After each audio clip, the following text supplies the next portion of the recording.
Overview: Desperado is a high-octane American action film that stands as one of the most stylish and explosive entries in the action genre of the 1990s. This film is a Mexican-American production that perfectly blends Western themes with contemporary action filmmaking. Production details: Desperado was created by the visionary director Robert Rodriguez, who wrote, directed, and edited this cinematic masterpiece. The film was produced by Columbia Pictures in association with Los Hooligans Productions. Robert Rodriguez, who had already made waves in Hollywood with his ultra-low-budget debut, El Mariachi, was given a significantly larger budget to reimagine and expand his original story. The production took place primarily in Mexico, with Ciudad Acuña, Coahuila, Mexico serving as the main filming location, giving the film its authentic Mexican atmosphere and gritty bordertown aesthetic. Bill Borden served as producer alongside Robert Rodriguez, while the executive producers included Carlos Gallardo and Elizabeth Avellin. The film was distributed by Columbia Pictures and represented a major step-up in Rodriguez's career, transitioning from independent guerrilla filmmaking to mainstream Hollywood production while maintaining his distinctive visual style and creative independence. The cinematography was handled by Guillermo Navarro, who would later win an Academy Award for his work on Pan's Labyrinth. The film's editing was done by Rodriguez himself, showcasing his multi-talented approach to filmmaking. The musical score was composed by Los Lobos, along with contributions from Rodriguez himself, creating a sound that perfectly complemented the film's Mexican setting and action sequences. Desperado serves as both a sequel and a remake of Rodriguez's 1992 film, El Mariachi, taking the same basic premise but expanding it with a much larger budget, bigger stars, and more elaborate action sequences. While El Mariachi was made for just $7,000, Desperado had a budget of $7 million, allowing Rodriguez to fully realize his vision with professional actors, elaborate stunts, and impressive practical effects.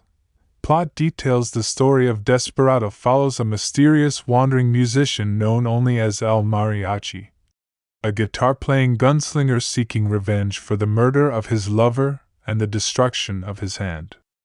The film opens with a gripping prologue set in a small Mexican bar, where Steve Basemi's character, simply known as the Basemi character, walks in and tells the patrons a story about a man dressed in black, carrying guitar cases filled with weapons, who left a trail of bodies in another town. This narrative device sets the tone for the entire film and establishes the mythic quality of our protagonist. El Mariachi arrives in a Mexican town controlled by drug lord Butcho, continuing his quest for vengeance against the man who killed his girlfriend and destroyed his ability to play guitar by shooting his left hand.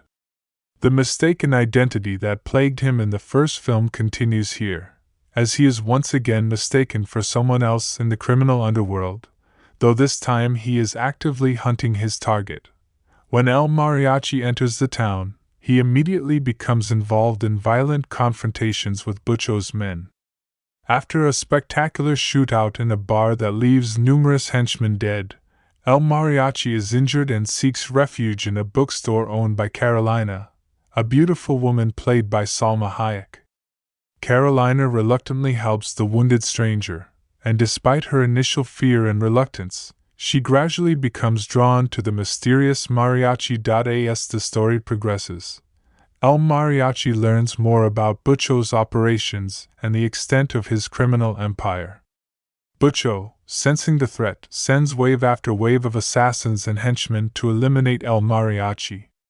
These confrontations lead to increasingly elaborate and creative action sequences throughout the town.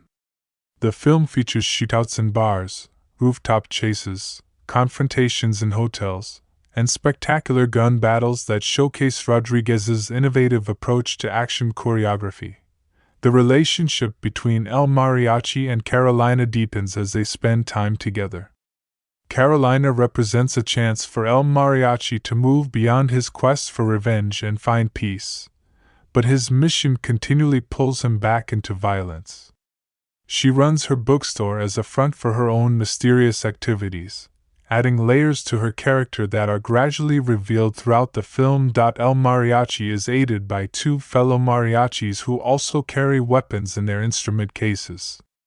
These characters, played by Carlos Gallardo and another actor, provide both comic relief and additional firepower during the film's action sequences. Their camaraderie and loyalty to El Mariachi add emotional depth to the story, showing that despite his lone wolf persona, the protagonist still values friendship and brotherhood. The plot takes several twists as El Mariachi closes in on Butcho. We learn through flashbacks about El Mariachi's previous life as a genuine musician who wanted nothing more than to play guitar and sing for his supper, following in his father's footsteps. His transformation into a killing machine was forced upon him by tragedy, making his character more sympathetic and his quest for revenge more understandable. In the film's second act, the action escalates dramatically. Butcho becomes increasingly paranoid and ruthless, killing even his own men when they fail to eliminate El Mariachi. The drug lord's desperation leads him to employ more dangerous assassins, including a memorable knife-throwing assassin and various heavily armed mercenaries. Each confrontation is more intense than the last, with Rodriguez employing creative camera angles, rapid editing, and practical stunts to create visceral action sequences. Carolina's backstory is revealed, showing her connections to the criminal underworld and explaining why she has skills beyond those of an ordinary bookstore owner. Her relationship with El Mariachi becomes more complex as both characters reveal their true natures to each other. The romantic subplot is handled with surprising tenderness amid the brutal violence, giving the audience an emotional anchor in the chaotic world of the film. The climax of the film involves El Mariachi finally confronting Butcho face to face. In a shocking twist, it is revealed that Butcho is actually El Mariachi's older brother, adding a layer of tragedy to the revenge plot. This revelation forces El Mariachi to confront not just his enemy, but his own family, creating a moral dilemma that complicates his straightforward quest for vengeance. The final showdown takes place at Butcho's ranch, where El Mariachi must battle through the drug lord's remaining forces to reach his brother. The action sequence is elaborate and intense, featuring explosions, gunfights, and hand-to-hand combat. The confrontation between the brothers is emotionally charged, with Butcho trying to justify his actions and El Mariachi struggling with the reality that he must kill his own blood to achieve his revenge. The film concludes with El Mariachi having completed his revenge but at great personal cost. He must now decide what kind of life he wants to lead moving forward, whether to continue down the path of violence or to try to reclaim some semblance of his former peaceful existence with Carolina by his side. The ending leaves certain elements open to interpretation while providing closure to the main revenge narrative, setting up the possibility for further adventures that would eventually lead to the third film in the trilogy. Once Upon a Time in Mexico. Cast and characters: Antonio Banderas as El Mariachi. The Spanish actor delivers a star-making performance in his first major Hollywood leading role. Banderas brings intensity, charisma, and physical prowess to the character of the vengeful musician-turned-gunslinger. His portrayal combines vulnerability with lethal efficiency, making El Mariachi a compelling and sympathetic protagonist despite his violent methods. Banderas performed many of his own stunts and brought a smoldering intensity to the role that made him an international action star. His chemistry with Salma Hayek is palpable, and his ability to convey emotion with minimal dialogue showcases his acting range. Salma Hayek as Carolina. In one of her breakthrough roles in American cinema, Salma Hayek plays the bookstore owner who becomes El Mariachi's love interest and ally. Hayek brings beauty, intelligence, and strength to Carolina, making her much more than just a typical action movie love interest. Her character has her own agency and secrets, and Hayek's performance ensures that Carolina is memorable and integral to the story. Her natural chemistry with Banderas helped make their on-screen romance believable and emotionally resonant. Joaquim de Almeida as Butcho, the Portuguese actor, delivers a menacing performance as the primary antagonist. Butcho is ruthless, paranoid, and violent, serving as a formidable opponent for El Mariachi.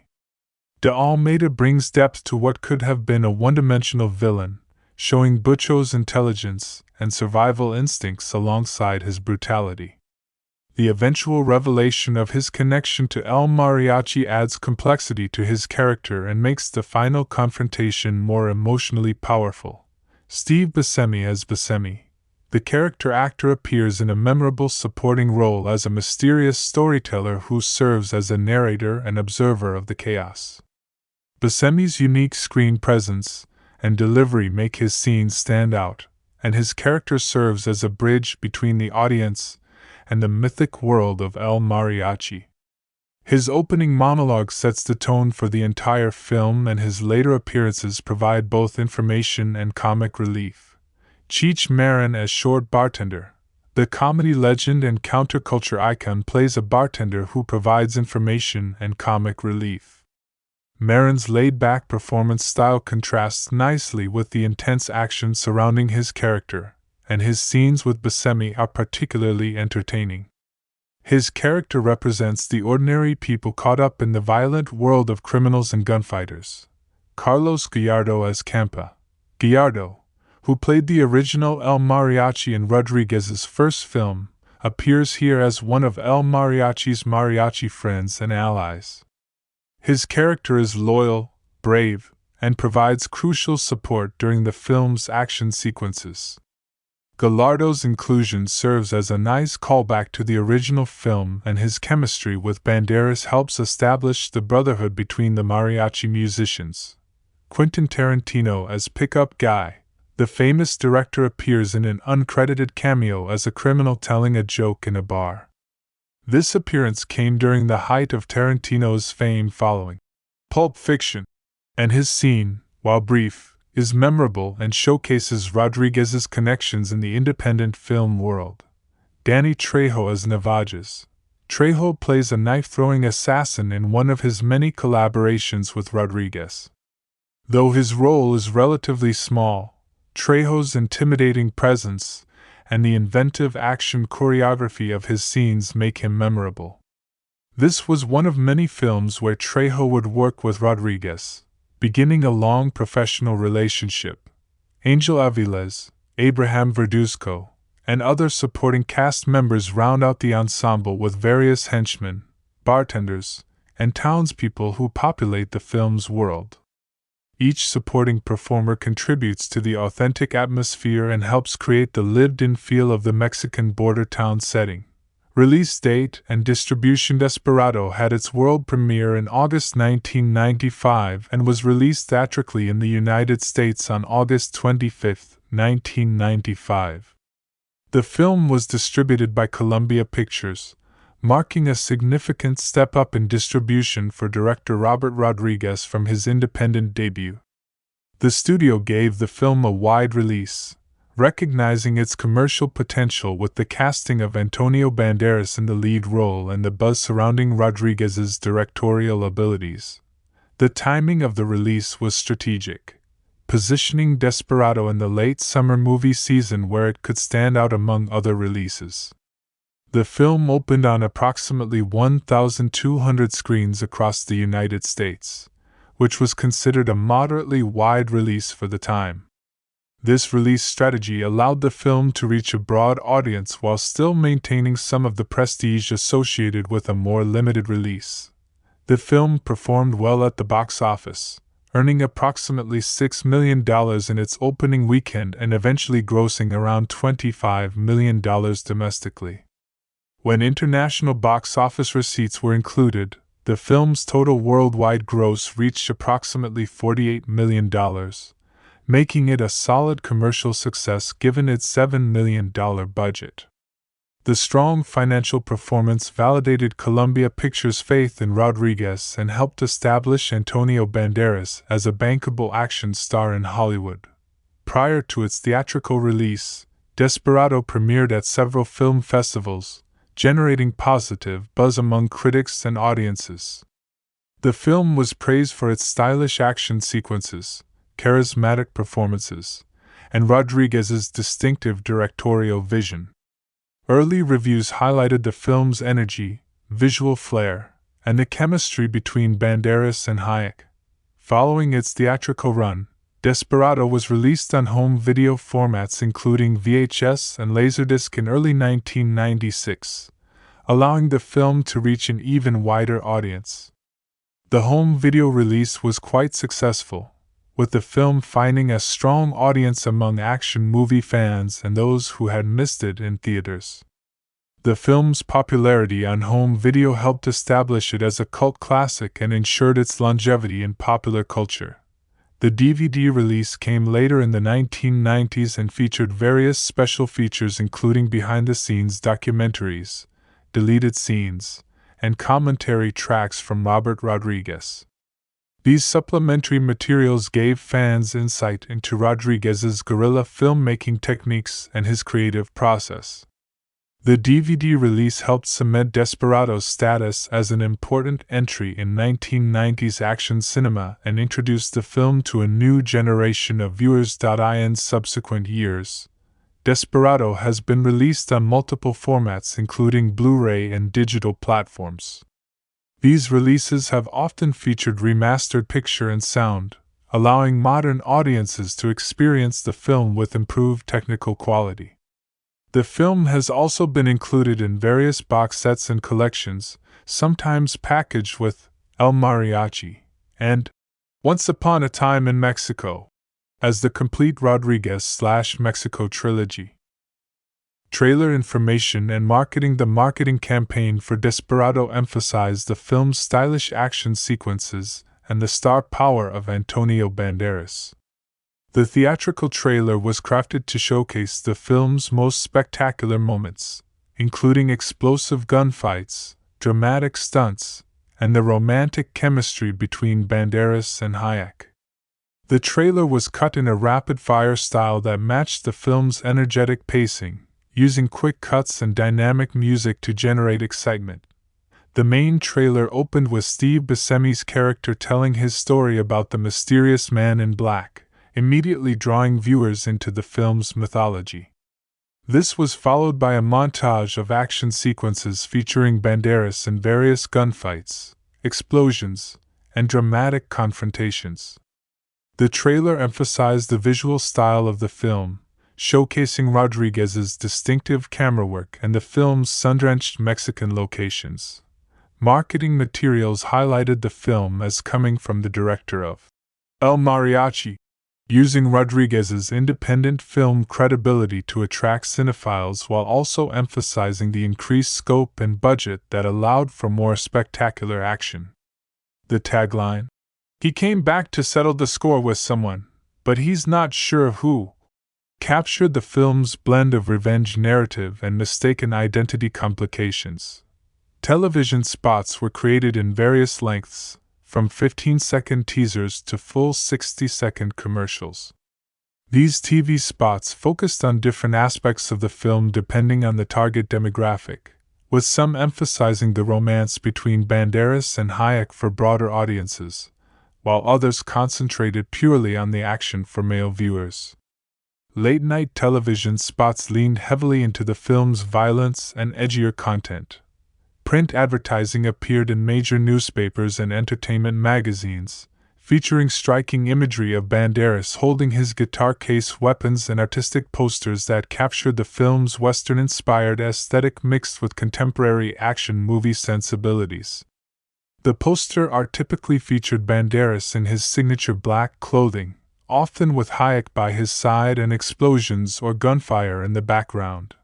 The international marketing campaign was particularly strong, recognizing that action films often perform well overseas and that both Banderas and the film's Mexican setting would appeal to international audiences.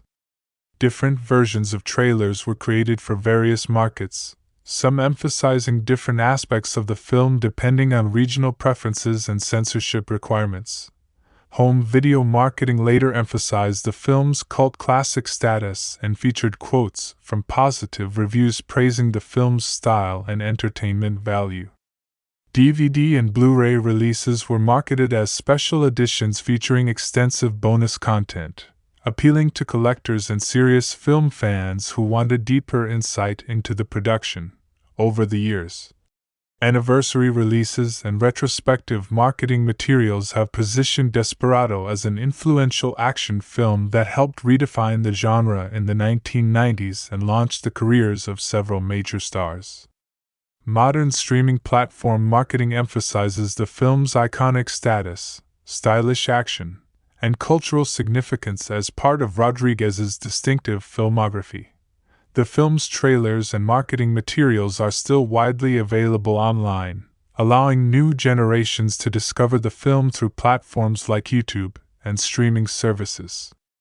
These materials serve as historical artifacts showing how action films were marketed in the mid-1990s and provide context for understanding the film's initial reception and commercial positioning. Critical reception and legacy. Upon its release, Desperado received generally positive reviews from critics who praised its visual style, energetic action sequences, and charismatic performances. Roger Ebert gave the film 3 out of 4 stars, noting Rodriguez's talent for creating exciting action on a relatively modest budget. Critics appreciated the film's self-aware approach to action movie conventions and its willingness to prioritize style and entertainment over realistic storytelling. The film holds a strong rating on Rotten Tomatoes, with the critical consensus praising it as a stylish, entertaining action film that successfully expanded on the promise of El Mariachi. Many reviewers highlighted Antonio Banderas' star-making performance and the chemistry between the leads as major strengths. The action choreography and cinematography received particular praise for their creativity and visual flair. Some critics noted that the film's plot was relatively thin and served primarily as a framework for the action sequences, but most agreed that this was an intentional choice that suited the film's goals. The film was recognized for embracing its nature as a stylized action fantasy rather than attempting gritty realism, and this approach was generally viewed as a strength rather than a weakness. Desperado's influence on action cinema has been significant and long-lasting. The film's visual style, with its dramatic camera angles, slow-motion sequences, and kinetic editing, influenced numerous subsequent action films. Rodriguez's guerrilla filmmaking approach and his ability to create impressive action on a reasonable budget inspired many independent filmmakers to pursue their own action projects. The film helped establish several trends in action cinema of the late 1990s and early 2000s, including the increased prominence of Latino actors in action roles and the blending of Western aesthetics with contemporary action filmmaking. The Mexico trilogy that began with El Mariachi and continued through Desperado II, Once Upon a Time in Mexico, created a unique cinematic universe that demonstrated Rodriguez's ability to maintain a consistent vision across multiple films. The movie's success proved that Robert Rodriguez could work within the Hollywood system while maintaining his distinctive voice and visual style. This success helped pave the way for his later projects, including the Spy Kids franchise, Sin City, and various collaborations with Quentin Tarantino. Rodriguez's multi-hyphenate approach to filmmaking, where he serves as writer, director, editor, and composer, became his signature method that continues to this day. For Antonio Banderas, Desperado was the film that truly established him as an international action star capable of carrying a Hollywood production. The role showcased his charisma, physical abilities, and acting range, leading to numerous other starring roles in major productions. Salma Hayek similarly benefited from the film's success, with her performance helping to launch her into more prominent Hollywood roles and eventually establishing her as one of the most successful Mexican actresses in American cinema. The film's soundtrack, featuring a mix of traditional Mexican music, rock, and original compositions, became popular and influential, contributing to increased mainstream interest in Latin music. The score's blend of different musical styles matched the film's genre-mixing approach and enhanced the overall atmosphere of the production. Desperado has maintained its popularity through home video releases, streaming platforms, and regular television airings. It remains a favorite among action movie fans and is frequently cited in discussions of the best action films of the 1990s. The film's quotable dialogue, memorable characters, and iconic action sequences have ensured its place in popular culture. Film studies programs and action cinema enthusiasts continue to analyze Desperado for its techniques, style, and cultural significance. The film is often discussed in contexts exploring Latino representation in Hollywood, the evolution of action cinema, and the career trajectories of independent filmmakers who successfully transitioned to mainstream productions. The techniques and visual style Rodriguez developed for Desperado can be seen throughout his subsequent work and in films by directors he has influenced. The film's legacy extends beyond its own success to its role in shaping modern action cinema and demonstrating that stylish, entertaining action films could be created without massive budgets when driven by a strong creative vision. Desperado, 1995, complete story breakdown. The complete narrative. The story of Desperado unfolds as an epic tale of revenge, redemption, and the collision between past and present in the violent world of the Mexican criminal underworld. Opening sequence. The film begins in a dusty cantina somewhere in Mexico, where a strange American man dressed in black walks through the door. This is the character played by Steve Basemi, though he remains unnamed throughout the film.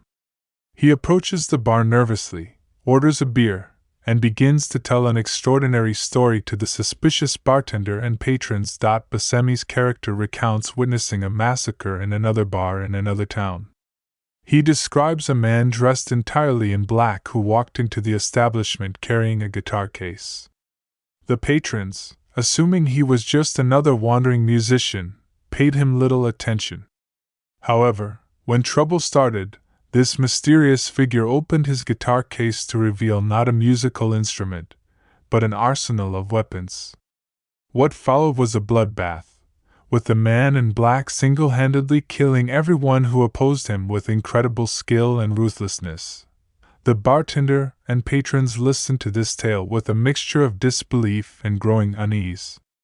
Basemi's character describes the carnage in vivid detail, explaining how the mysterious gunman moved like a ghost, his weapons appearing from nowhere, his accuracy superhuman. The storyteller emphasizes that this man is not to be trifled with, that he is searching for someone, and that he leaves only death in his wake. As the story concludes, Basemi's character nervously looks around and then quickly exits the bar, leaving the patrons disturbed and skeptical. The bartender, a man named Cheech, dismisses the tale as nonsense, the ravings of a frightened tourist who has had too much sun and tequila. El Mariachi arrives shortly after Basemi's character departs. The door to the cantina opens again. A figure appears in silhouette, backlit by the harsh Mexican sunlight. As he steps inside, we see Antonio Banderas for the first time as El Mariachi. He is indeed dressed entirely in black, wearing dark pants, a black shirt, and a long black coat despite the heat. He carries 2 guitar cases, moving with the grace and confidence of a predator entering familiar territory. El Mariachi approaches the bar and asks for information about a man named Butcho, a local drug lord who controls much of the criminal activity in the region. The bartender, still rattled by the previous visitor's story, eyes the stranger nervously but claims to know nothing. The other patrons in the bar, mostly rough-looking men who work for various criminal enterprises, take notice of the newcomer. The tension in the room builds slowly. El Mariachi can sense the hostile atmosphere but remains calm, his hand never far from his guitar cases. He orders a drink and waits, knowing that his presence and his questions will eventually provoke a response. He is not disappointed. Several of the men in the bar recognize the description from the earlier story and realize this must be the killer everyone has been talking about. They decide to collect the bounty that Butcho has placed on this mysterious mariachi who has been killing his men. What follows is one of the film's most spectacular action sequences. The first major shootout. When the confrontation begins, El Mariachi moves with practiced efficiency. He opens his guitar cases to reveal an array of weapons including automatic pistols, a sawed-off shotgun, and various other firearms ingeniously hidden within the case's frames. The action erupts in spectacular fashion as El Mariachi engages multiple armed opponents simultaneously. Rodriguez's direction shines during this sequence, employing dramatic camera angles, slow-motion photography, and rapid editing to create a balletic violence that is both brutal and beautiful. El Mariachi slides across the bar, firing dual pistols with deadly accuracy. He uses the environment to his advantage, taking cover behind tables and using bottles and other objects as improvised weapons and distractions. The bartender ducks behind the bar as bullets shred the establishment. Bottles explode, mirrors shatter, and bodies fall as El Mariachi systematically eliminates his attackers. His movements are economical and precise, wasting no motion as he reloads, repositions, and continues firing. The guitar cases themselves become weapons, used as shields and clubs when necessary. One particularly memorable moment shows El Mariachi sliding across the bar on his back, firing upward at enemies on a second-floor balcony. Another shows him using one guitar case as a shield while drawing a weapon from the other. The choreography demonstrates not just El Mariachi's skill but also Rodriguez's innovative approach to filming action. When the smoke clears, El Mariachi stands alone among the carnage, barely winded despite the intense combat. However, he has sustained a gunshot wound to his left arm. Bleeding and knowing that more of Butcho's men will soon arrive, he gathers his guitar cases and exits the bar, disappearing into the maze of streets in the Mexican town. Meeting Carolina weakened by blood loss and needing a place to hide and treat his wound, El Mariachi stumbles through back alleys until he comes upon a small bookstore. The shop appears quiet and safe, removed from the criminal violence that dominates much of the town. He enters, his presence immediately noticed by the proprietor. Carolina, played by Salma Hayek, is arranging books when El Mariachi enters. She is beautiful, intelligent, and immediately suspicious of this bleeding stranger who has invaded her sanctuary. Carolina runs her bookstore as a legitimate business in a town where such enterprises are rare, and she is protective of the refuge she has created. El Mariachi, growing weaker, asks for help. Carolina's initial response is to refuse and to demand he leave her establishment before he brings trouble to her door. However, something about the wounded man affects her. Perhaps it is his obvious pain, or the look in his eyes that suggests he is more than just another criminal. Despite her better judgment, she helps him to a back room. In the privacy of the back room, which serves as both storage space and Carolina's living quarters, she examines El Mariachi's wound. As she cleans and bandages the bullet graze on his arm, an unspoken connection forms between them. El Mariachi is grateful for her kindness, and Carolina finds herself drawn to this mysterious stranger despite the obvious danger he represents. Their conversation is initially guarded. Carolina asks few questions, perhaps understanding that some answers are better left unknown. El Mariachi offers little information about himself or his mission, but there is an honesty to his reticence that Carolina respects. She can see that he is a man driven by something powerful, something that transcends ordinary criminal motivations. As evening falls, Carolina allows El Mariachi to rest in her home. She brings him food and water, and they share their first real conversation. El Mariachi speaks vaguely about his past, mentioning that he was once a musician who only wanted to play guitar and sing, following a family tradition. Carolina shares that she came to this town to escape her own past, seeking a quiet life among books and ideas rather than the violence and corruption that dominates the region. Flashbacks to El Mariachi's past throughout the film. Rodriguez employs flashback sequences that reveal El Mariachi's backstory and the events that transformed him from a peaceful musician into a lethal gunfighter. These sequences are filmed in a different visual style, often with warmer colors and softer lighting, contrasting sharply with the harsh, sun-bleached present. We see El Mariachi in his previous life, a young man with dreams of following his father's footsteps as a traveling musician. He carried a guitar and hoped to earn his living playing in cantinas and restaurants, offering songs and entertainment in exchange for meals and small payments. His guitar case then contained only a guitar, and his hands were skilled at making music rather than wielding weapons. In these flashbacks, we are introduced to Domino, El Mariachi's girlfriend from his former life. She was beautiful and loving, supporting his musical ambitions and dreaming of the life they would build together. The flashbacks show tender moments between them, quiet evenings sharing songs and dreams, and the simple happiness of young love untainted by the violence that would later consume El Mariachi's world. The pivotal flashback reveals the tragedy that changed everything. El Mariachi was mistaken for a criminal by a drug lord's henchman due to his guitar case and black clothing, a case of mistaken identity with devastating consequences.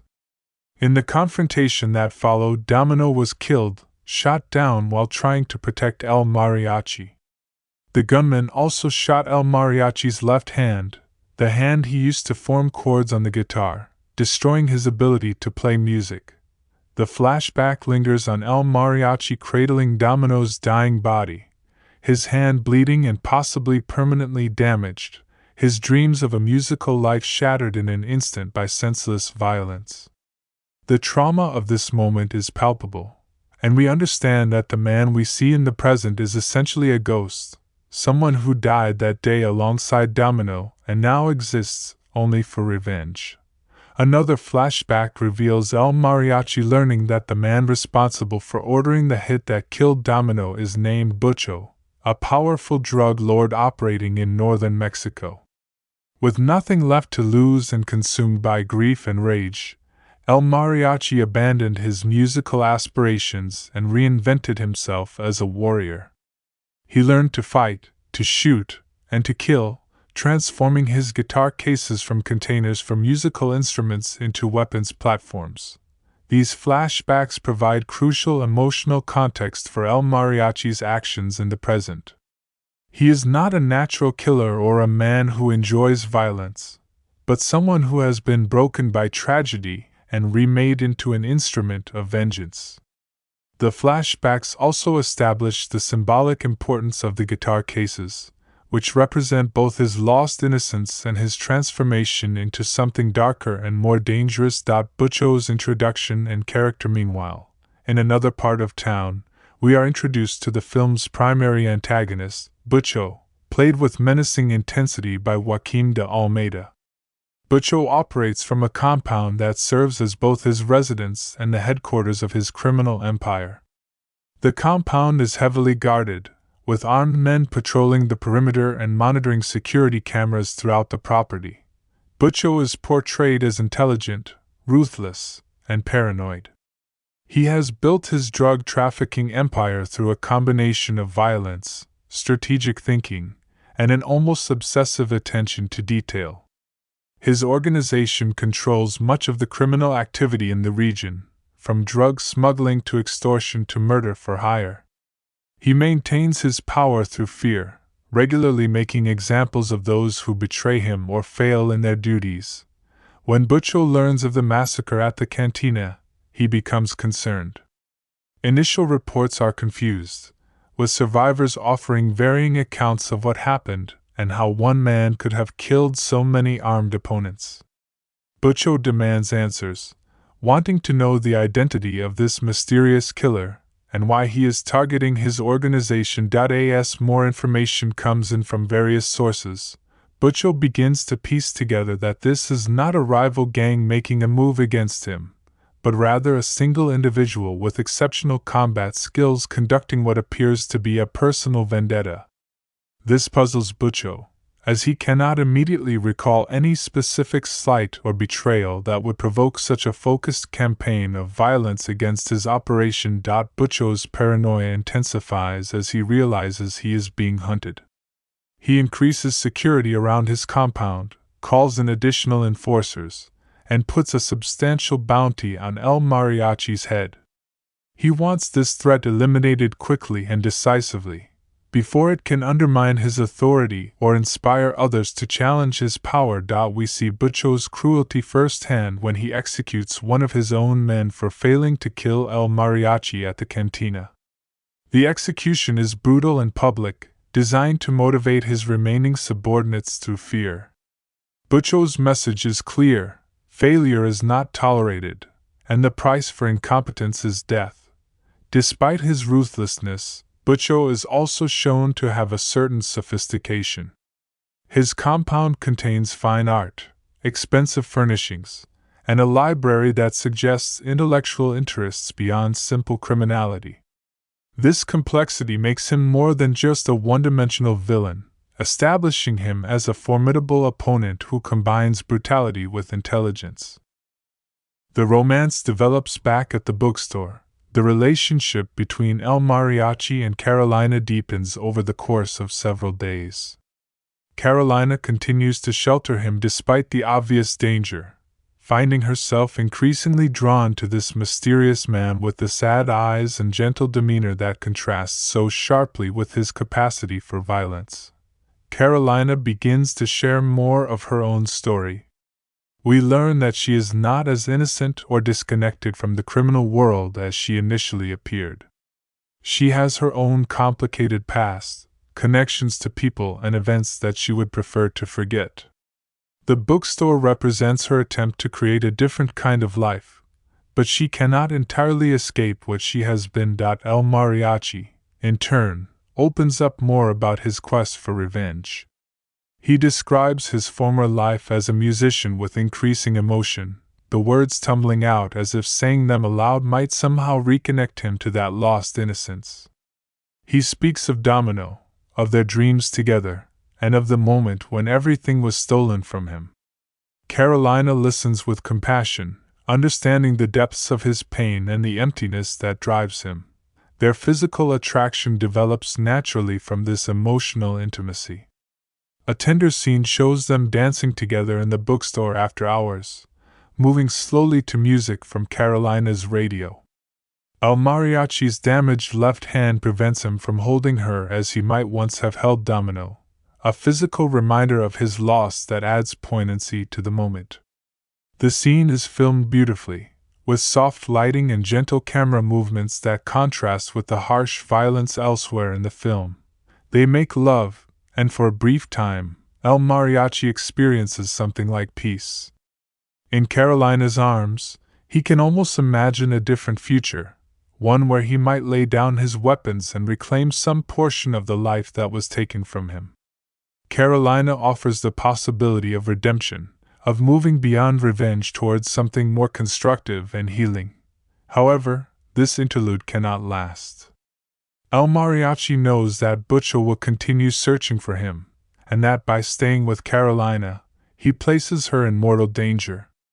Carolina understands this as well but is unwilling to abandon him. Their romance becomes tragic, built on the knowledge that it probably cannot survive the violence that El Mariachi carries with him. El Mariachi's allies arrive. The narrative expands when two more mariachi musicians arrive in town, carrying their own guitar cases filled with weapons. These are El Mariachi's friends and fellow warriors, men who have joined his quest for their own reasons. One is Campa, played by Carlos Gallardo, and the other is Quino, each bringing their own personality and combat skills to the story. Campa and Quino provide comic relief through their banter and interactions, but they are also formidable fighters completely loyal to El Mariachi. The three men have a brotherhood forged through shared combat and mutual understanding of loss and revenge. Their presence gives El Mariachi emotional support and tactical advantages in his war against Butcho's organization. The trio plans their next moves carefully, gathering intelligence about Butcho's operations and identifying key targets within his organization. They discuss strategy in Carolina's bookstore, which has become their temporary base of operations. Carolina participates in these discussions, revealing knowledge about the town's criminal infrastructure that surprises El Mariachi and suggests her past involvement in that world was more significant than she initially implied. A memorable sequence shows the three mariachis practicing their combat skills, checking their weapons, and preparing for the battles ahead. The sequence is intercut with shots of Butcho's men similarly preparing, creating parallel narratives that build tension toward the inevitable confrontation. Rodriguez's editing emphasizes the mythic quality of this showdown, positioning it as a clash between opposing forces that transcends ordinary criminal conflict. Escalating violence as El Mariachi and his companions continue their campaign against Butcho's organization, the violence escalates dramatically. Multiple action sequences showcase different environments and combat scenarios, each more elaborate than the last. One sequence takes place in a hotel, where El Mariachi is ambushed by a group of Butcho's enforcers. The fight moves through hotel rooms, hallways, and finally onto the roof. El Mariachi uses his environment creatively, employing furniture, doors, and the architecture itself as tactical advantages. The sequence demonstrates his ability to think quickly under pressure and to turn any situation to his advantage through superior combat skills and tactical awareness. Another memorable sequence involves a knife-throwing assassin, played by Danny Trejo in an early collaboration with Rodriguez. This character is introduced as one of Butcho's most dangerous killers, a specialist in close-quarters combat who can throw knives with deadly accuracy at considerable distances. The confrontation between El Mariachi and the knife-thrower is tense and creative, showcasing different fighting styles and forcing El Mariachi to adapt his approach. Throughout these action sequences, Rodriguez employs his signature visual style, using extreme camera angles, dramatic slow motion, and rapid cutting to create kinetic energy. The violence is stylized and almost choreographic, more akin to a dance than realistic combat. This approach serves both aesthetic and thematic purposes, emphasizing the mythic quality of El Mariachi's quest and the heightened reality of the film's world. Campa and Quino participate in several of these confrontations, demonstrating their own combat skills and providing crucial support to El Mariachi. Their teamwork is evident, with the three mariachis working in coordination, covering each other, and creating tactical advantages through their combined efforts. These sequences establish them as a formidable fighting unit, capable of taking on much larger forces through superior skill and coordination. Carolina's true nature revealed as the story progresses. More details emerge about Carolina's background and her connection to the criminal underworld. It is revealed that she once worked for Butcho in some capacity, though the exact nature of her role remains somewhat ambiguous. This revelation creates tension between her and El Mariachi, who feels betrayed by her omission of this crucial information. Carolina explains that she left that life behind, seeking redemption and a fresh start through her bookstore. She insists that she is no longer the person she once was and that her feelings for El Mariachi are genuine. The confrontation between them is emotionally charged, with El Mariachi struggling to reconcile his growing love for Carolina with his single-minded focus on revenge and his distrust of anyone connected to Butcho. This revelation also provides Carolina with depth and complexity beyond the role of love interest. She has her own agency, her own past mistakes, and her own journey toward redemption that parallels El Mariachi's in interesting ways. Both characters are trying to escape or transcend their pasts, though through different means and with different levels of success. Carolina proves her loyalty during a critical moment when Butcho's men attack the bookstore. She fights alongside El Mariachi and the other mariachis, revealing combat skills that surprise even El Mariachi. The sequence establishes that Carolina is not helpless or merely a victim to be protected, but rather a capable individual who can hold her own in dangerous situations. The battle at the bookstore is intense and destructive, with bullets tearing through books and shelves collapsing under the assault. El Mariachi is torn between fighting and protecting Carolina, but she makes it clear she does not need his protection, handling herself capably with weapons she has kept hidden in the store. This action sequence cements their partnership and demonstrates that Carolina has truly committed to El Mariachi's cause, closing in on Butcho with each successful strike against Butcho's organization. El Mariachi moves closer to his ultimate target. Butcho becomes increasingly desperate and paranoid, seeing threats everywhere and trusting no one. He executes more of his own men for perceived failures or disloyalty, creating an atmosphere of terror within his organization. Butcho begins to suspect that this vendetta is personal rather than business-related, and he desperately searches his memory for anyone he might have wronged badly enough to provoke such relentless pursuit. He reviews old files, questions longtime associates, and tries to piece together who this mysterious mariachi might be and what connection they share. Meanwhile, El Mariachi learns more about Butcho's operations and personal history through interrogating captured henchmen and gathering intelligence from various sources. These investigations begin to reveal unsettling information that suggests connections between Butcho and El Mariachi that go deeper than the simple crime that killed Domino. One captured henchman, under interrogation, reveals information about Butcho's family background, mentioning a brother who left the family years ago to pursue a different path. This information plants the first seeds of the revelation that will come later, though El Mariachi does not yet make the connection. The pacing of the film accelerates as El Mariachi, Campa, and Quino prepare for their final assault on Butcho's compound. They gather weapons, scout the location, and develop their plan of attack. Carolina insists on participating despite El Mariachi's concerns, and together they prepare for what they know will be a deadly confrontation with little chance of everyone surviving.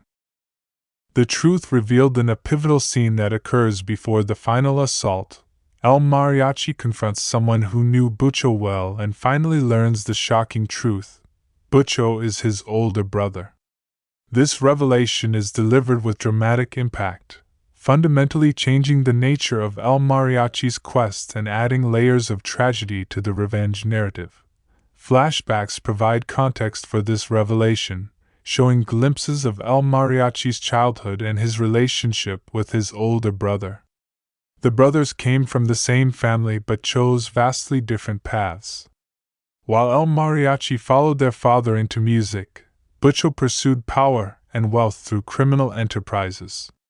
The family was torn apart by these choices, with the brothers becoming estranged years before the events of the film. El Mariachi is devastated by this discovery. The mission that has given his life purpose since Domino's death becomes infinitely more complicated. He must now confront not just a criminal who wronged him, but his own flesh and blood. The revenge he has pursued so single-mindedly will require him to kill his brother, adding fratricide to his list of sins. Carolina tries to comfort El Mariachi and suggests that perhaps there is another way, that reconciliation might be possible. However, El Mariachi knows too much about Butcho's crimes and the blood on his hands. Even if Butcho is his brother, he remains responsible for Domino's death and countless other atrocities. The quest for revenge must continue, though now it carries the additional weight of family betrayal and tragedy. This revelation recontextualizes earlier scenes and adds depth to both characters. Butcho's search for information about his attacker takes on new meaning. On some unconscious level, he may have suspected the truth. El Mariachi's intensity and focus on this particular vendetta makes more sense when understood as stemming from both the loss of Domino and the betrayal by his own brother, even if he did not consciously know of Butcho's role until now. The final assault, armed with the truth and resolved to see his mission through regardless of the cost, El Mariachi leads his small team in the assault on Butcho's compound. The sequence begins with careful infiltration, the Mariachis using stealth and surprise to penetrate the compound's outer defenses. The assault quickly escalates into a full-scale battle as alarms are triggered and Butcho's forces mobilize.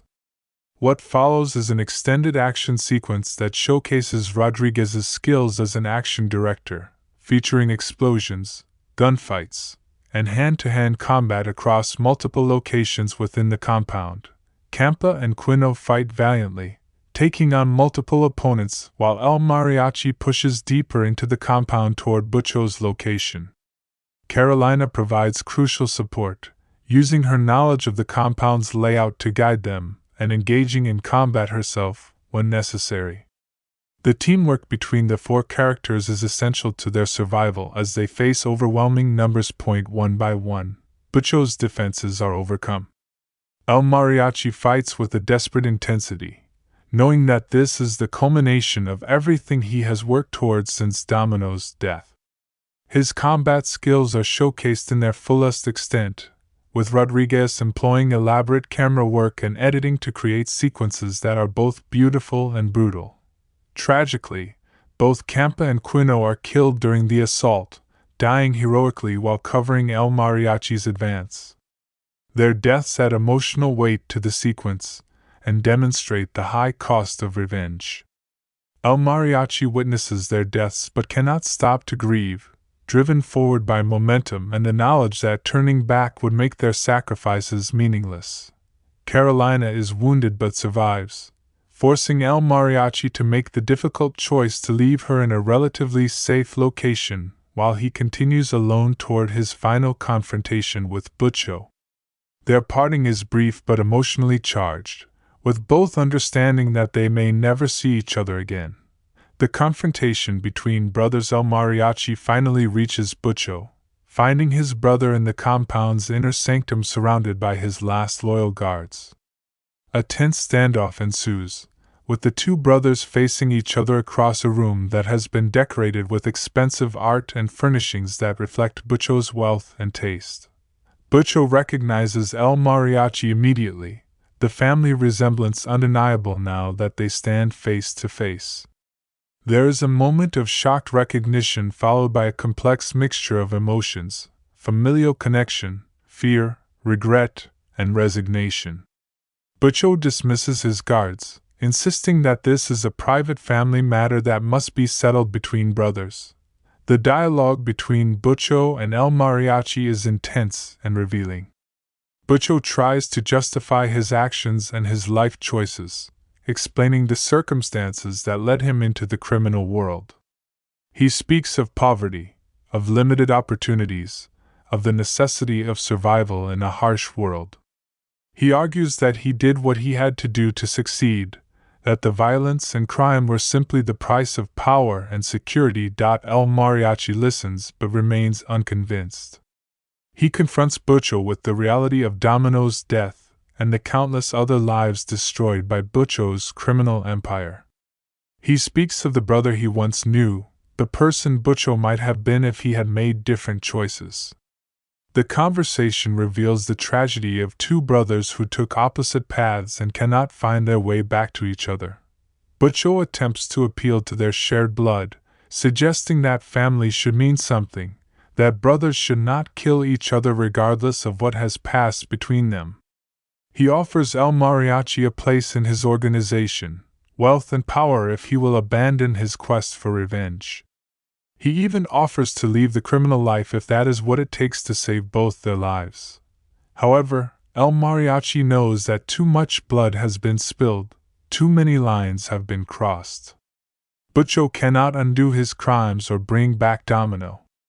The brother El Mariachi knew, if he ever truly existed, is long gone, replaced by the ruthless criminal who stands before him now. Reconciliation is impossible, and only one brother can leave this room alive. The confrontation turns violent. Butcho, recognizing that El Mariachi cannot be swayed, draws his weapon. What follows is a close-quarters battle between the brothers, a fight that is both physical and symbolic. They are evenly matched in some ways, both products of the same family and upbringing, but El Mariachi's focus and skill ultimately prove superior. The fight moves through multiple rooms, destroying expensive artwork and furnishings, the material wealth that Butcho accumulated meaning nothing in this moment of final reckoning. The choreography emphasizes the personal nature of this combat, more brutal and desperate than the stylized gunfights earlier in the film. In the end, El Mariachi gains the upper hand. With Butcho wounded and defeated, lying before him, El Mariachi must make the final choice to pull the trigger and kill his own brother. The moment is drawn out, Rodriguez's camera focusing on El Mariachi's face as he struggles with the enormity of what he is about to do. Butcho, knowing his death is inevitable, makes a final statement. He acknowledges his sins and the justice of El Mariachi's revenge, but he also expresses regret for the brothers they might have been and the family they destroyed. His final words are both an acceptance of his fate and a condemnation of the cycle of violence that has consumed them both. El Mariachi shoots Butcho, killing him and completing his revenge. However, the moment of triumph is hollow. Standing over his brother's body, El Mariachi experiences not satisfaction but overwhelming grief and emptiness. The revenge he has pursued so single-mindedly has cost him everything: his friends, his innocence, and now his last remaining family connection. The aftermath and resolution. In the aftermath of the compound assault, El Mariachi reunites with the wounded Carolina. They survey the destruction around them, the bodies of enemies and friends alike scattered throughout the compound. The cost of revenge has been devastating, and El Mariachi must now confront what comes next. Carolina tends to El Mariachi's wounds while he processes the enormity of what has occurred. He has achieved his revenge but lost everything in the process. Campa and Quino are dead, his brother is dead, and he himself is wounded both physically and spiritually. The question that now confronts him is what kind of life is possible for someone who has become what he has become. The film's resolution is deliberately ambiguous about El Mariachi's future. He has completed his mission, but he is not at peace. The guitar cases that have served as both symbols of his lost innocence and tools of his revenge still weigh on him. He cannot return to the musician he once was, but he may no longer be solely defined by vengeance either. Carolina represents the possibility of redemption and a different future.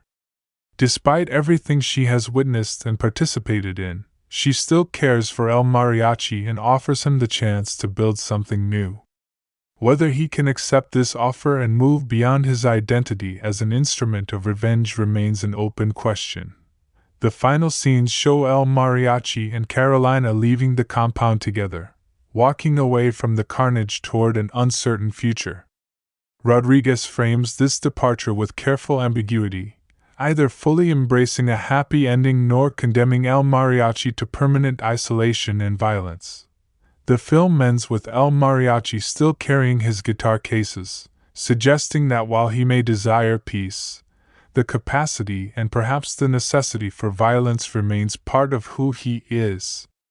The transformation from musician to warrior is complete and irreversible, though what he chooses to do with this new identity remains to be seen. In the final shot, El Mariachi and Carolina fade into the distance, walking toward an uncertain but potentially hopeful future, leaving behind the violence and tragedy that has defined the narrative but carrying with them the scars and knowledge that will forever mark their lives.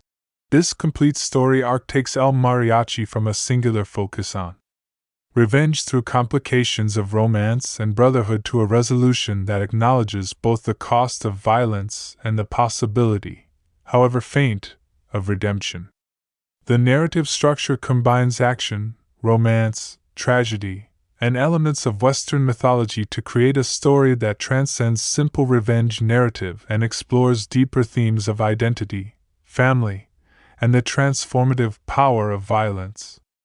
Antonio Banderas, El Mariachi, early life and background.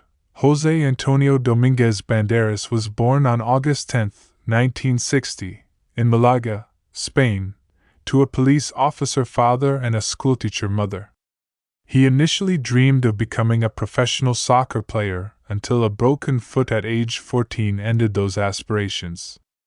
In 1975, he discovered his passion for acting after watching a stage production of the musical Hair.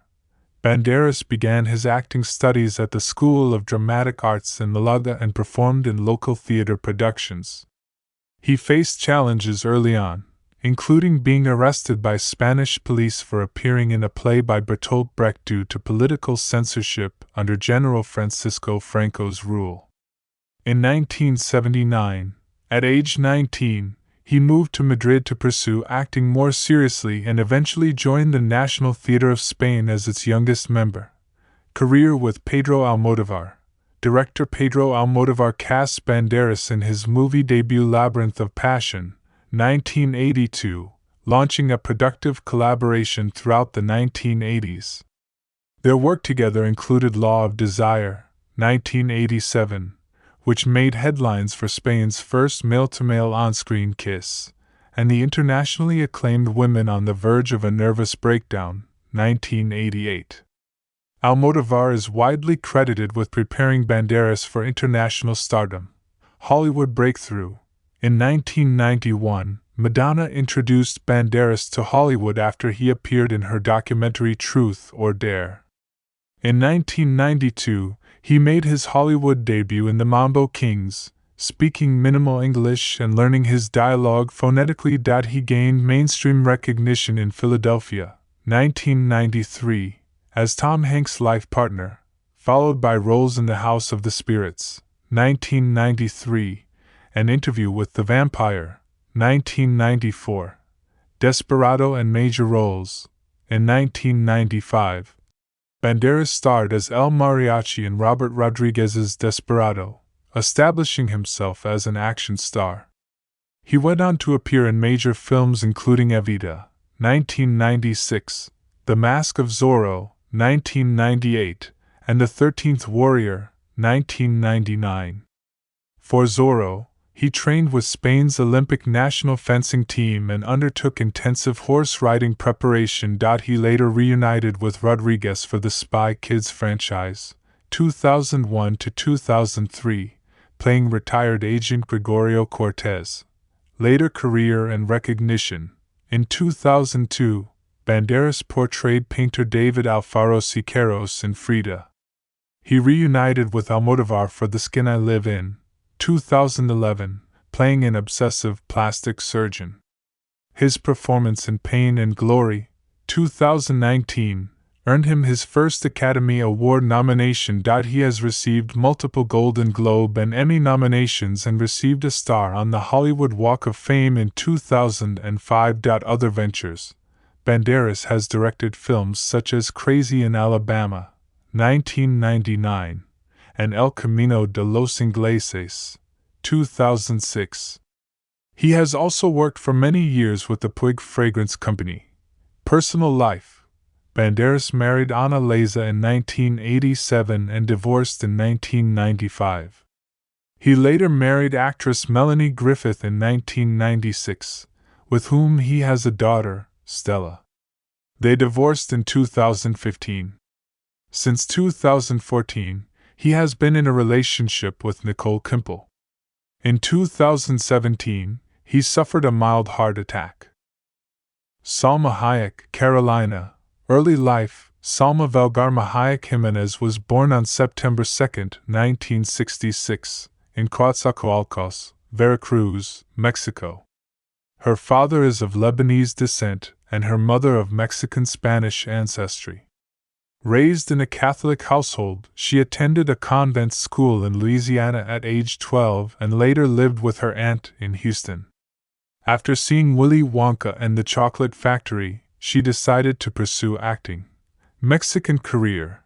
Hayek attended the Universidad Iberoamericana in Mexico City and rose to fame starring in the telenovela Teresa, 1989 to 1991. In 1994, she starred in El Callejón de los Milagros, earning critical acclaim and an Ariel Award nomination. Hollywood breakthrough. Hayek moved to Los Angeles in 1991 to pursue a Hollywood career. Her breakthrough role came in Desperado, 1995, where she starred opposite Antonio Banderas as Carolina. She followed with roles in From Dusk Till Dawn, Wild Wild West, Dogma, The Faculty, and several other films. Frida and major success. Hayek portrayed Frida Kahlo in Frida, 2002, which she also produced, becoming the first Mexican actress nominated for the Academy Award for Best Actress. Production and television. In 1999, Hayek founded the production company Ventana Rosa. She served as executive producer of Ugly Betty and appeared in recurring roles on television, including 30 Rock. She won a Daytime Emmy Award for directing The Maldonado Miracle. Later career. She continued acting in action films and comedies such as Once Upon a Time in Mexico, Grown Ups, The Hitman's Bodyguard, and voiced characters in animated films including Puss in Boots and its sequel, Business Ventures. In 2011, Hayek launched the beauty brand Nuance by Salma Hayek. Personal life and recognition. Hayek married François-Henri Pinault in 2009, and they have a daughter, Valentina. She has received numerous honors, including a star on the Hollywood Walk of Fame in 2021 and France's Legion of Honor. Steve Basemi early life. Stephen Vincent Basemi was born on December 13, 1957, in Brooklyn, New York. His family later moved to Long Island. As a youth, he entertained friends and family and participated in sports. Early career and firefighting. Basemi worked as a firefighter with the FDNY from 1980 to 1984 while pursuing acting.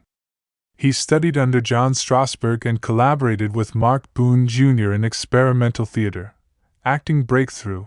He gained early attention in Parting Glances, 1986, and achieved wider recognition with Miller's Crossing, 1990, and Reservoir Dogs, 1992. Major film success. Throughout the 1990s, Basemi appeared in numerous films including Pulp Fiction, Fargo, Desperado, The Big Lebowski, Con Air, and Armageddon. Directing and television. Basemi wrote and directed Trees Lounge, 1996, and directed several episodes of The Sopranos, later joining the cast. He won a Golden Globe for Boardwalk Empire .9/11 service. Following the September 11th attacks, Basemi returned to his old firehouse to assist in rescue and recovery efforts. Personal life. He married Jo Andres in 1987. They had one son.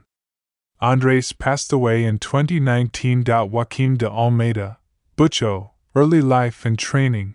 Born in Lisbon on March 15, 1957, Joaquim de Almeida was raised in a large family and trained in theater before relocating to Vienna and later New York City, where he studied acting.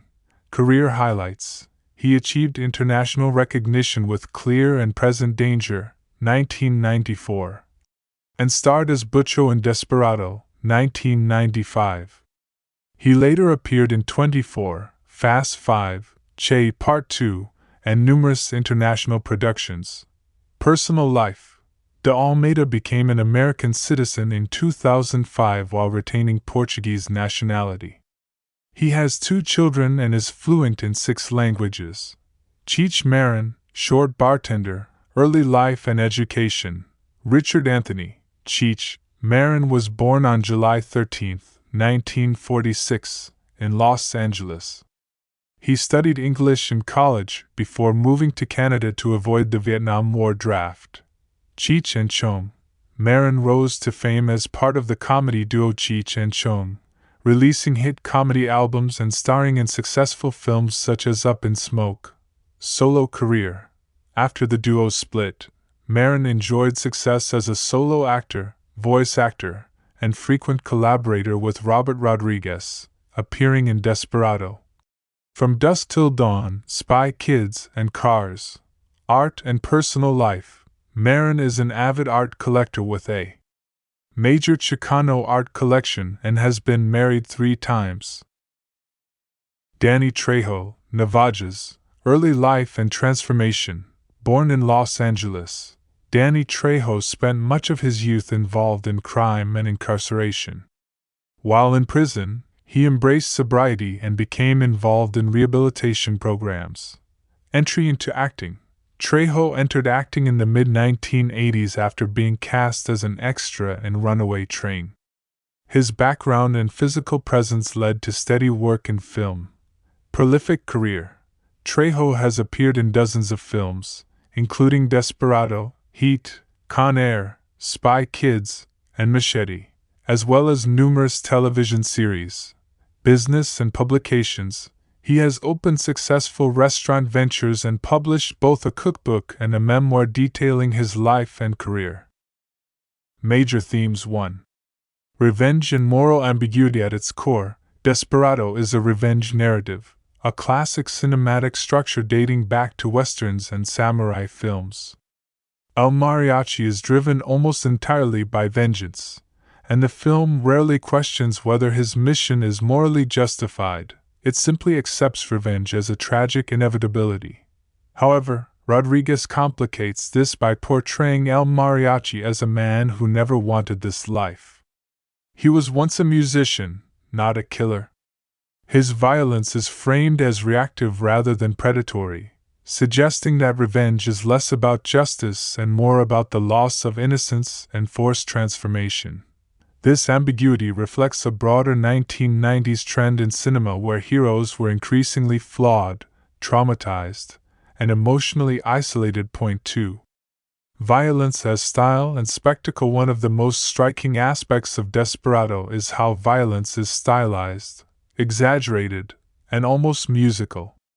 Gunfights are choreographed like dances, complete with slow motion, dramatic poses, and visual humor. This serves 2 purposes. It pays homage to spaghetti westerns, Hong Kong action cinema, especially John Woo, and exploitation films. It creates emotional distance, allowing the audience to enjoy the spectacle without fully confronting the brutality.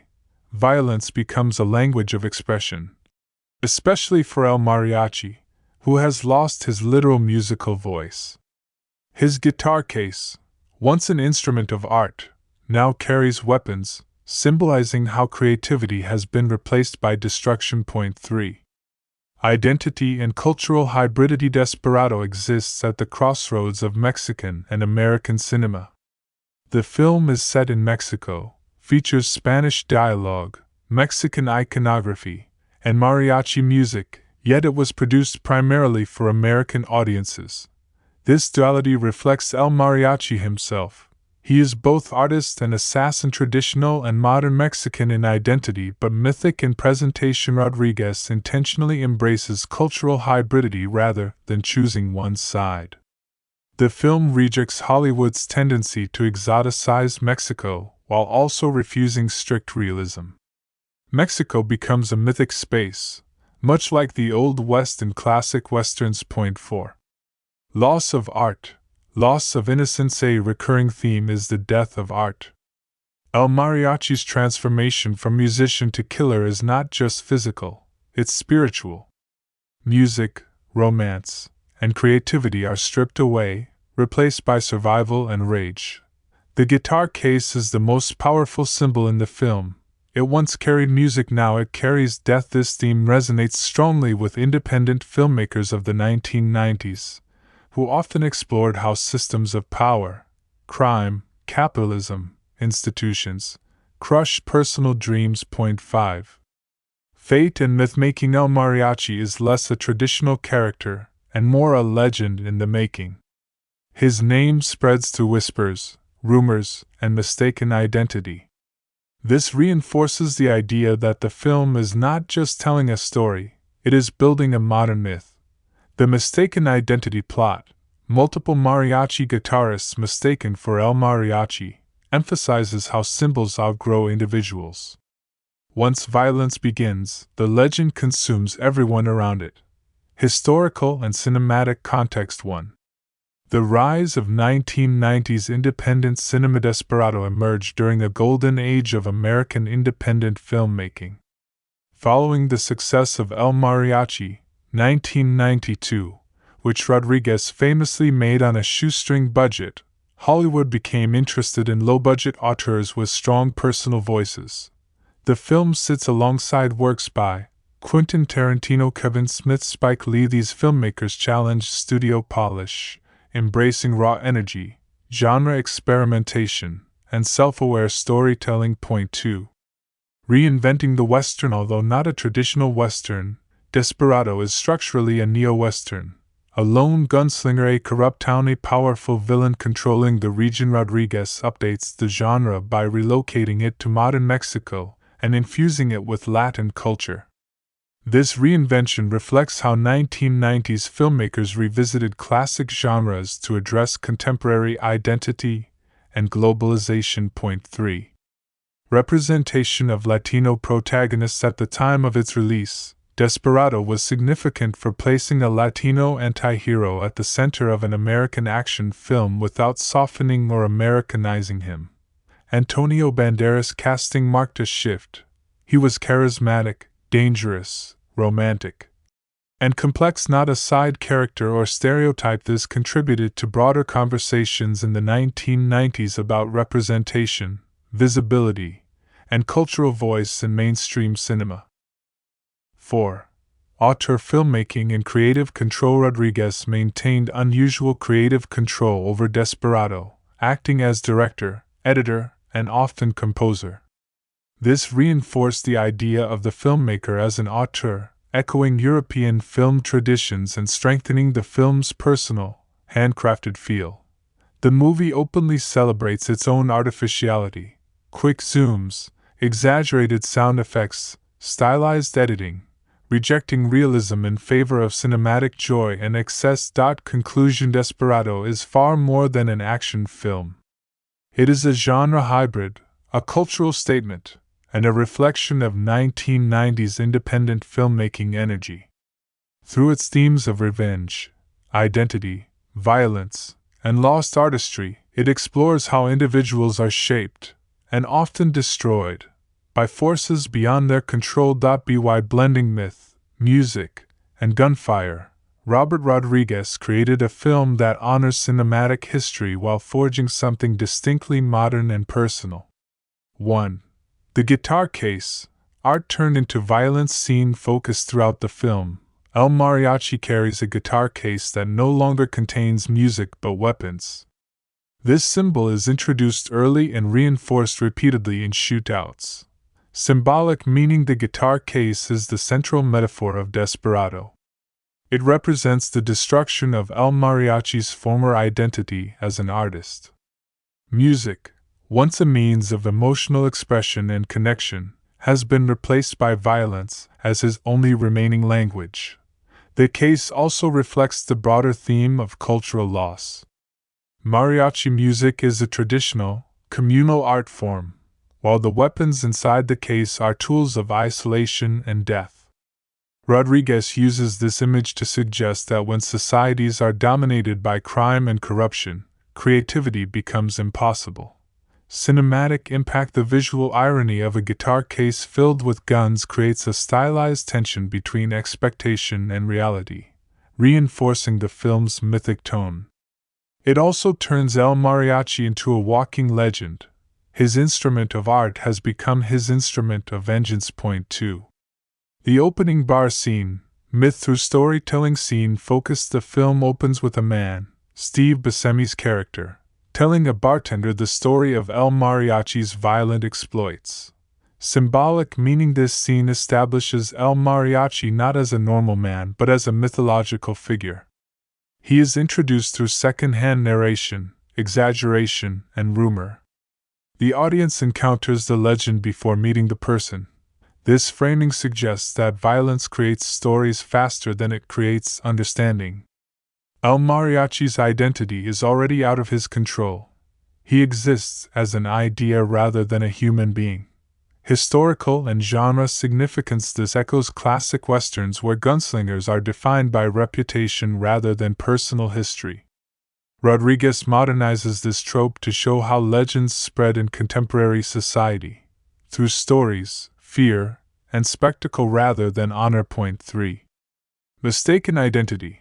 The death of the innocent mariachi scene focus. Multiple mariachi musicians are mistaken for El Mariachi and are brutally killed by Butcho's men. Symbolic meaning. These scenes highlight the indiscriminate nature of violence. Innocence offers no protection when symbols replace individuals. The mariachi outfit itself becomes a death sentence, suggesting that cultural identity can be weaponized against those who wear it. This reinforces the idea that El Mariachi's transformation has consequences beyond himself. His legend causes collateral damage, making his revenge morally complex, even tragic. Emotional weight. These deaths underscore the cost of myth-making. The legend of El Mariachi destroys lives before the real man even appears, emphasizing how violence spreads beyond its original cause. Point 4. Carolina's Bookstore. Sanctuary of knowledge and love scene focus. Carolina's bookstore serves as a brief refuge where El Mariachi and Carolina connect emotionally and romantically. Symbolic meaning. The bookstore represents knowledge, peace, and civilization, everything opposed to the world of drug cartels and guns. Books symbolize memory, culture, and reflection, offering an alternative to violence. Carolina herself embodies this sanctuary. She is calm, thoughtful, and rooted in intellectual life rather than crime. Her connection with El Mariachi briefly restores his humanity and reminds him of the life he lost. Tragic irony. The destruction of the bookstore later in the film symbolizes the impossibility of refuge in a world dominated by violence. Love and learning cannot survive unchecked power and revenge. Point 5. Carolina's death. The end of redemption scene focus. Carolina is killed when Butcho's men attack the bookstore. Symbolic meaning. Her death marks the final severing of El Mariachi's connection to innocence and hope. If revenge was his motivation before, it now becomes his only remaining purpose. Symbolically, this scene suggests that violence does not merely respond to love, it actively destroys the possibility of redemption. After this moment, El Mariachi is no longer fighting for justice or healing, but for completion of a tragic destiny. Mythic function. In mythic storytelling, the hero often loses the person who represents home or peace. Carolina's death fulfills this role, transforming El Mariachi fully into a wandering gunslinger with nothing left to lose. 6. Butcho as a mirror figure scene focus. The final confrontation reveals Butcho as both antagonist and symbolic reflection of El Mariachi. Symbolic meaning. Butcho represents what El Mariachi could become if violence completely consumes him: powerful, feared, and morally hollow. Both men operate outside the law, but Butcho has embraced corruption, while El Mariachi still carries emotional scars. Their conflict is less about good versus evil and more about different responses to power and trauma. Point 7. Music versus gunfire. Sound as symbol scene focus. Music appears sparingly, often overshadowed by gunfire and explosions. Symbolic meaning. The dominance of gunfire over music reflects the silencing of culture by violence. When music does appear, it feels nostalgic and mournful rather than celebratory, emphasizing loss rather than joy. Rodriguez uses sound design to show that El Mariachi's world has become one where art survives only as memory. Conclusion. Through its recurring symbols and carefully staged scenes, Desperado transforms a revenge story into a modern cinematic myth.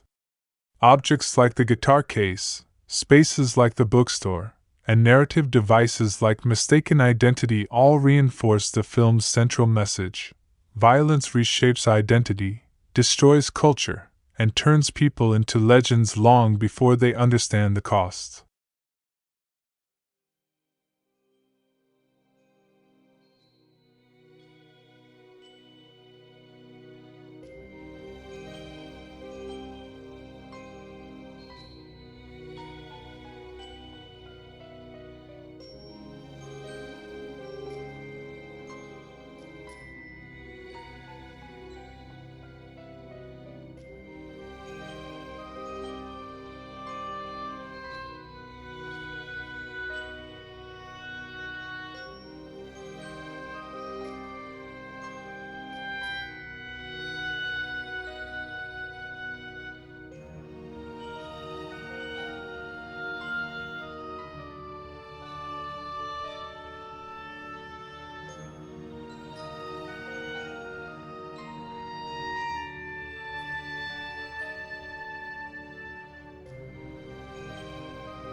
One. Kinetic camera movement. Creating energy and chaos. Rodriguez uses a highly mobile camera in action scenes, rarely allowing it to remain static. The camera pans, tracks, and whip zooms rapidly across the frame, mirroring the chaos of gunfights. This movement immerses the audience directly into the violence. Instead of observing from a safe distance, viewers feel pulled into the momentum of each shootout. The camera behaves almost like another participant in the action. Example in the bar shootout. The camera swings abruptly between gunmen, bodies falling, and weapons firing. The lack of smooth, classical movement emphasizes unpredictability, suggesting that violence is sudden and disorienting rather than controlled. Point 2. Whip pans and quick zooms. Homage and hyperbole. One of Rodriguez's signature techniques is the whip pan, fast horizontal camera movements that blur the image momentarily. Symbolic and stylistic function. Whip pans recall spaghetti westerns and low-budget exploitation cinema. They create visual exaggeration, reinforcing that the film operates in a heightened, mythic reality. Quick zooms are often used to punctuate moments of threat or revelation, such as a gun being drawn or an enemy noticing L. Mariachi. These zooms function like visual exclamation points, emphasizing danger and sudden power shifts. Point 3. Framing the gunslinger. Power through composition. Rodriguez frequently frames El Mariachi in low-angle shots, especially during moments when he gains control of a fight. Effect low angles elevate the character into a heroic, almost supernatural figure.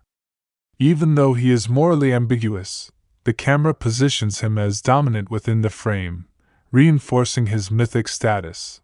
Conversely, enemies are often framed in chaotic, off-center compositions, making them appear unstable and disposable. Point 4. Editing rhythm. Violence as musical structure. The editing in Desperado follows a rhythmic, almost musical logic rather than a realistic one. Key techniques: rapid cuts during bursts of gunfire increase intensity. Brief slow-motion shots isolate key actions, falls, explosions, or dramatic turns. Sudden pauses and cutting allow the audience to register iconic poses or gestures. This editing style mirrors the structure of music, which is especially significant given El Mariachi's lost musical identity. Violence replaces music as the film's dominant rhythm. Point 5. Continuity versus style. Controlled disorientation. Rodriguez deliberately sacrifices classical continuity editing in favor of expressive impact. Analysis. Spatial clarity is less important than emotional clarity. The audience may not always know exactly where every character is located, but they always understand who has power when the tide of the fight shifts. Which moment is meant to feel iconic? This controlled disorientation reinforces the idea that these scenes are not meant to depict real combat but legendary confrontations. 6. Slow motion. Myth-making and emphasis. Slow motion is used sparingly but strategically. Function highlights moments of transformation or consequence, allows viewers to linger on destruction, elevates certain actions into symbolic gestures. For example, when characters fall after being shot, slow motion emphasizes not pain, but finality and mythic weight. Death becomes part of the legend rather than a realistic event. Point 7. Sound and editing synchronization. Rodriguez tightly synchronizes sound effects with editing choices. Gunshots often coincide with cuts, creating sharp, percussive beats. Effect. This technique reinforces the idea that gunfire has replaced music. Each cut becomes a beat, each shot a note, turning action scenes into violent compositions. Point 8. Budget-conscious creativity. Despite having a larger budget than El Mariachi, Rodriguez still employs economical filmmaking techniques. Reusing angles, tight framing to limit visible sets, fast cutting to imply scale rather than show it fully. This approach contributes to the film's raw energy and keeps the action visually dense and relentless. Conclusion. The camera work and editing in Desperado transform violence into cinematic performance. Through whip pans, rapid cuts, expressive framing, and rhythmic editing, Rodriguez rejects realism in favor of myth and style. Action scenes become less about physical combat and more about identity, legend, and emotional intensity. Rodriguez doesn't ask the audience to believe in the realism of the gunfights. He asks them to believe in the feeling of them.